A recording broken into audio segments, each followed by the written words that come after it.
Howdy folks, Dave here at Thunder Mesa Studio on this Workbench Wednesday. Hope you're having a great day wherever you are and whenever you happen to be watching this. You know, I really have kind of two different ways of working on projects here at the studio.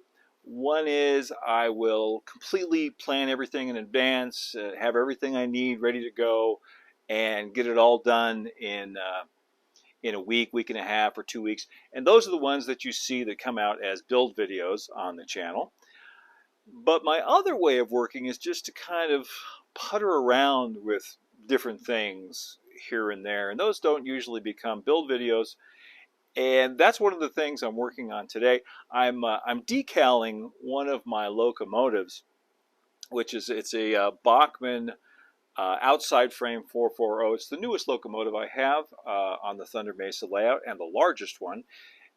It's locomotive number 15. And to tell you how slowly I've been doing this, last week I did the decals on one side. This week I'm going to do the decals on the other side. But I thought it might be informative and fun to show you how I go about doing that. So let's take a look at what's on the workbench, and I'll show you how I apply water slide decals. I have found that the key to applying decals successfully is to be prepared, to have everything that you need at hand ready to go. Applying decals can be stressful. Usually you have a limited number of them, so if you mess it up, you might not have another decal to replace the one you messed up with. So it's really handy to have everything right here ready to go that you're going to need to do the decals. And notice I said water slide decals. That's what we're talking about today, not dry transfers. I did another video of dry transfers, and you can find that down in the playlist on model making tips down below. But here I have, this is a sheet of Thunder Mesa custom decals that I had made some years ago. I'm running out, need to get some more made. And I'm going to put this Thunder Mesa on the side of the tender right here. And the other things I have besides the decals themselves and the model to be decaled, I've got a couple of soft paint brushes, very handy. Got some tweezers, small scissors, hobby knife, just in case. I probably won't need that. And then I've got some microset and microsol. And these are from Micro Mark, and these are specifically formulated for applying water slide decals, and I'll show you how I use them. It's pretty much exactly according to the instructions on here. The other couple of things I have is a little pad of paper towels standing by, along with a roll of paper towels and a small dish of warm water. The first thing I want to do is cut out one of the decals I want to use. I'll use this one down here. I'll just use my small scissors. So I'm just trimming this up, trimming a lot of the decal film away, and the idea here, of course, is the less decal film that there is around the lettering or the graphic you want to put on, the easier it will be to hide. Now I want to take some of this microset solvent and brush it on the model where I want the decal to be. And I want it to be right on top of these rivets right here, right in the middle of the tender. And what this is going to do is it's going to help float that decal off the backing paper when the time comes. And now, once you get this on here, it is kind of a race against time. Because now I want to take my decal, drop it into the warm water. I'm actually going to hold on to it here with my tweezers for about 3 seconds. Take it out, drop it onto the pad of paper towels. And this is to get the excess water off of it. Now I'm going to take my paintbrush and very, very carefully scoot this decal off of the backing paper.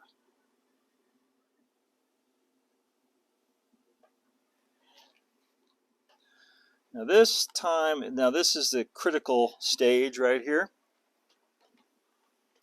Making sure that the decal is straight and positioned where I want it to be. On here, I have a limited amount of time again to move this around.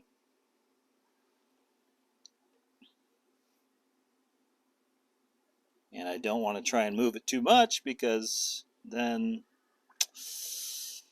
probably rip the decal, and we don't want to do that. I'm counting the rivets on each side here to make sure, just using that as kind of a visual marker to make sure that the decal is centered. And once you get it centered, it comes the hardest part. You got to leave it alone for a second or two. You can take the edge of your paper towel and kind of soak up any excess.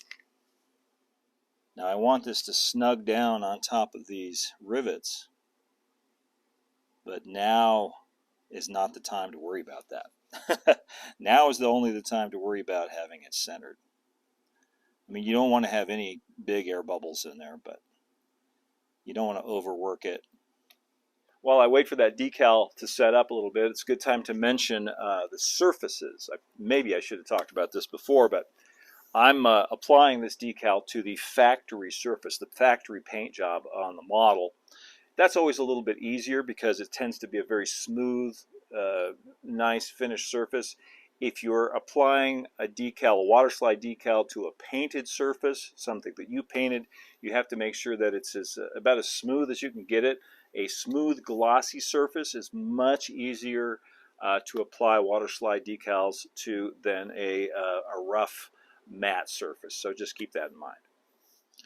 Another stressful thing about applying decals, it's one of those things that you really don't know how it's going to look until it's done. Once you are sure that that decal is not going to move, it's not going to go anywhere, then take your paper towels and pat straight down. Don't move it around. Straight down on there. Don't overdo it. I'm talking to myself saying, don't overdo it, Dave. Leave it alone. And now, when this is almost dry, I want to go over it with some microsol, which is a stronger version of this solvent. And just very lightly dab some on the top without moving the decal around. This is a solvent, so if you scrub it around, it will remove the decal, and we don't want to do that.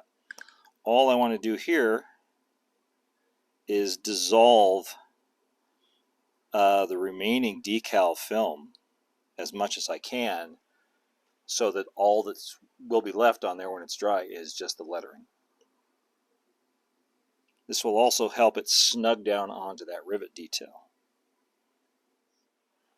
Well, I've got everything here ready to go. While I wait for that to dry, I'm going to go ahead and add some numbers here on the side of the cab. And this is a little tricky because I have to add them one at a time. I want the number 15, so I need a 1 and a 5. I don't have a 1 and a 5 next to each other. That would be too easy.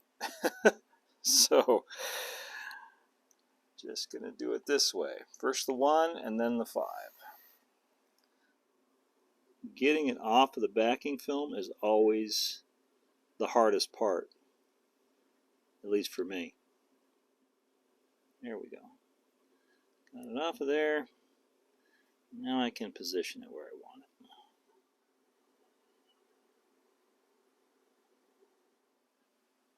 Now for the 5. I'm going to try and come at that from the other side without messing up what's already there. Let's see if I can do this. Now, I'm not worrying that that's not straight right now. I'm going to have time to straighten that out. A minute or two anyway.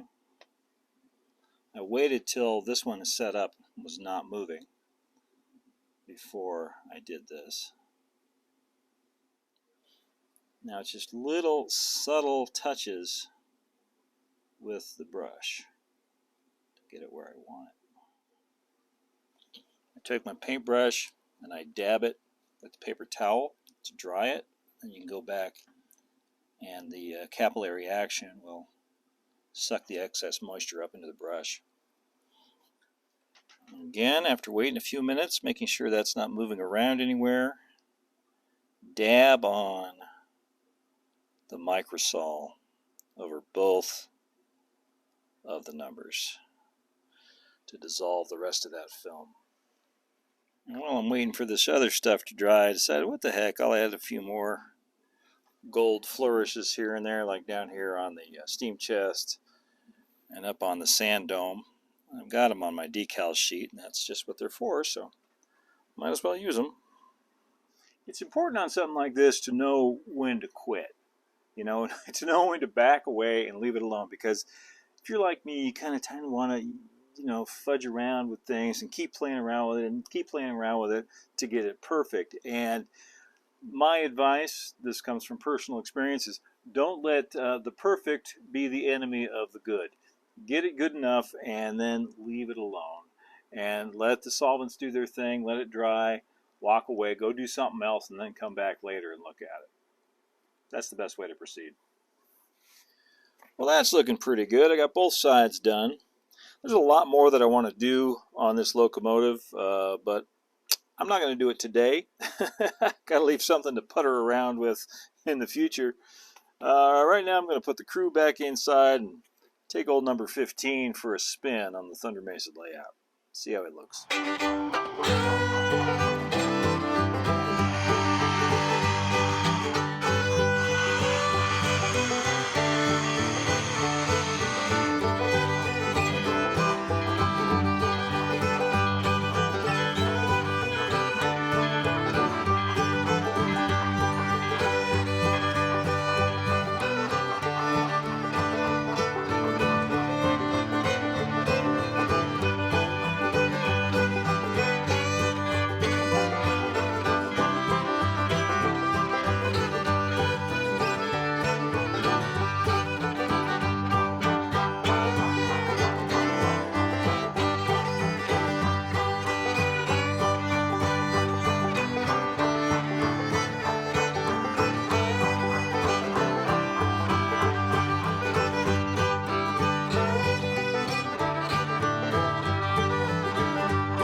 Hey, thank you all so much for watching today. I hope you enjoyed the video and got something good out of it. And as always, a huge thank you to Thunder Mesa's patrons and channel members. I literally could not do this without you guys. Until next time, you can also follow Thunder Mesa over on Instagram at thunder.mesa and see what's new on the Thunder Mesa Studio website at thundermesa.studio. Keep moving forward, my friends. Adios for now.